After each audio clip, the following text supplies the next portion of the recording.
ভারতে দিল্লি পুলিশের অপারেশন আঘাত প্রথমবার পরিচালিত হয় গেল সেপ্টেম্বরে। বিদায়ী বছরে তৃতীয়বারের মতো রাজধানী জুড়ে চলছে অভিযান, ভেঙেছে ধরপাকড়ের অতীত সব রেকর্ড।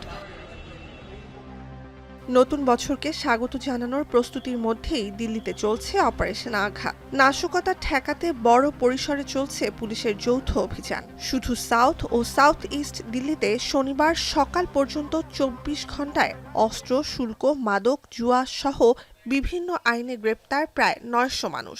জিজ্ঞাসাবাদ করা হয়েছে প্রায় ৩,০০০ মানুষকে। জব্দ করা হয়েছে বিপুল পরিমাণ অস্ত্র, নগদ অর্থ, অবৈধ মদ, মাদক ইত্যাদি। দিল্লি পুলিশ সূত্রে এনডিটিভি জানায়, উৎসবের মৌসুমকে অপরাধমুক্ত রাখতে চলছে এসব অভিযান সফল দাবি করে পুলিশ বলে, অপারেশন আঘাতের এ ধাপে ১৫০'র বেশি এমন ব্যক্তিকে হেফাজতে নেওয়া হয়েছে যাদের অপরাধের অতীত রেকর্ড আছে। অভিযানে ভেঙে দেওয়া হয়েছে গাড়ি চুরির সাথে যুক্ত কয়েকটি অপরাধী চক্রকেও। নুজহাত কামাল, এখন বিশ্ব। শিয়া বাটার ও ভিটামিন ই সমৃদ্ধ লিলি বিউটি সোপ, তারুণ্যময় উজ্জ্বল ত্বকের জন্য। রিমার্ক